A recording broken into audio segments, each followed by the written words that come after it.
Hey everyone, this is Sunny Justice with It's a Criming Shame. Now, of course, before we get started into this video, if you have not subscribed to the channel, please consider subscribing and please give this video a like and a share. And thank you very much for watching it. As soon as that video is processed, the one that I just put out earlier, you're going to see a big chunk of it missing. Apparently, the owner of that video didn't like the fact that I put his video in there whatsoever. And I was going to edit it more, to be honest with you. But I figured it was a channel that only had 64, now 65 subscribers. And possibly to get his channel some more views, I put it in there. Now I've fully taken it out with no recommendations to that channel whatsoever. So if you happen to come across it, you come across it. Simple as that. Each to their own how they do things. You guys know with this channel, I honestly don't care if someone sits there and uses the content from this video, as long as it's done with good intentions behind it. And of course, perhaps giving a shout out or putting the link to the description, where they got the content from, which I did. Apparently, again, either or, it doesn't matter. This video was going to be about, say, the man in black, and we're going to talk about that. Okay, so obviously at the inquest, we heard about a sighting of a man dressed in black was reported to the Lancashire Constabulary after a disappearance of Nicola Bulley, and that an inquest into the two mums' death heard evidence from dog walker Richard Fife, who was among the last people to see Nicola alive. Now, Mr. Fife was unable to attend the inquest at the County Hall in Preston, but his statement was read out on his behalf. His statement explained he was walking his dog on the fields close to where the mortgage advisor was last seen, obviously Nikki, as she walked her dog following the school run. He knew her well enough to say hello to her, as they often seen each other while out walking, Mr. Fife explained. Now, according to Mr. Fifes' statement, he saw Nicola from a distance between 9:10 a.m. to 9:20 a.m. as she was looking at her phone. Mr. Fife went on to explain that he saw a male he referred to as a man in black as he walked towards where he saw Nicola and assumed he was waiting for a lift. Mr. Fife said he then saw him again on his way back, and that he was dressed all in black, possibly a beanie hat, and was about 6'1" tall. Mr. Fife thought it was strange he was still there, according to his statement. He then got into his car and drove off. And when he drove, now that's meaning Mr. Fife got into his car and drove off. And when he drove past where the man in black had been, he was gone. After hearing Nicola, 45, had gone missing, Mr. Fife reported his sighting of the man in black to police. The inquest earlier heard evidence that there was no sign of any third-party involvement in her death, and that she is not believed to have been assaulted or attacked in any way. The hearing has also heard had not drunk alcohol prior to her death. Drowning experts gave evidence that indicated she would likely have been unconscious within seconds of entering the cold water. I call BS. As such, she would not have been conscious by the time her body reached the first escape point. A pathologist recorded the cause of death as drowning. So we all know, like I said, what happened on day 1 and day 2 of the inquest. And as for the man in black, well, again, I find it very interesting that the Lancashire police, keeping up with their par and stellar information, neglected to tell in their timeline of events that this person in black existed. Just like they seem to dismiss the fisherman, even though the fisherman had never come forward. Don't you have to ask yourself why about that, though? If you live in a small community and you have two fishermen that knew that they were there at the time Nicola Bulley went missing, don't you think possibly that they would have come forward just to say, hey, we didn't see anything or whatever.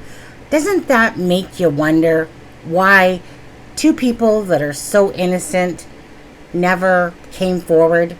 Just like Rebecca Smith dismissed the red van vehicle with her patronizing way of saying it, as she was thanking the person for coming forward, and then went on to say, but we don't believe it had anything to do with it. And if it was a very patronizing way that she had said it, it was so condescending, so ignorant, but that goes par in course with how this case has been handled by the Lancashire police. And I have no problem placing blame on the Lancashire police for not cordoning off an area, for not dealing with the videoers, the TikTokers, and all that stuff. They wouldn't have had that issue if they would have done their job properly. Right, Rebecca Smith? But Rebecca Smith couldn't even have been asked to, she wasn't on the case when it first happened. Remember that. Okay, she came on to it on the 30th, I believe. And she was assigned to it as the senior investigative officer. But the comment that she gave, which justified why it wasn't cordoned off, was just ridiculous. It was like, well, she was a high case MISPA, so we're not going to bother to cordon it off because we already had people searching there around the thing. Isn't it so funny how they cordoned it off, though, 7 days after, I believe it was? And this case, again, it's maddening, it's frustrating. You guys know we're upset about it. It's just the pure arrogance. Then Snowden saying that they predicted the day. And it's just on and on and on, full of what we call BS. Because that's truly what it is. Now, as for the man in black, again, the man in black probably didn't come forward. They could have quashed that at the inquest and simply have said that we have talked to the man in black and we have already seen camera footage or something to show that there was no involvement there. But did they do that? Absolutely not. Again, this whole thing, the whole time, has been absolutely to do with their narrative and their probability.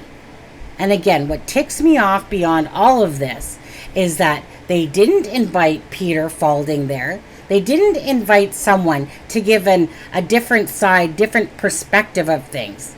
All they did was say, hey, we got the top leading expert here, and heaven forbid that they would make mistakes just like the searchers and everybody else, because they obviously couldn't find Nicola Bulley. So let's just sit here and go, well, here's the best searcher or researcher in the world to do with drownings. Here's this. And not to say that he's, or not to disrespect the gentleman. But again, right? They don't know what happened to Nicola Bulley either. At all. Could she have been pushed in the water? Well, yeah, she could have. I mean, if the man in black wasn't there, could she have been pushed in the water? Well, we already saw that there was that case on January 7th where a guy was attacking a female that was 30 years old near a canal, right? And so could it be so implausible that someone who doesn't like females or whatever, literally walked by her, saw her near the thing and pushed her in? I mean, they don't have any camera footage, so, I mean, what's stopping them from that being possible too? Right? But like I said, they could have quashed that man in the black scenario. And to the guy's video that I deleted out of the last video that's still processing, great. There's lots of people, men in black. Could one possibly be, that person or not? Absolutely. Could be. Again, it's just speculation. It might not be, But the bottom line is, the inquest really gave more questions than answers. We know that, right, guys? And you know why we're upset. We're upset because we're tired of the BS of the Lancashire police, the way that they have propagated the entire agenda to narrate exactly how Nicola Bulley died. The inquest should have been left as open. It should never have been left just as accidental, because they did not have 100% proof that this is what happened to Nikki. That was an estimated guess. But that didn't mean it was true. Anyways, you guys, leave your comments in the comment section of this video. Tell me what you guys think about the Man in Black thing. Actually, tell me what you guys think of the whole red van thing as well, to do with the guy that was going down allotment lane. Now, granted, there's obviously cameras going down allotment lane because you have the lady in red on there. You got the pram lady that's on allotment lane. You got Fletcher's house on allotment lane. Anyways, you guys can hear my frustration, right? I know you guys are just as frustrated as I am. Leave your comments in the comment section. Tell me what you think. You guys enjoy this video. Please give it a like and a share, and maybe subscribe if you're not subscribed. You guys have a blessed day.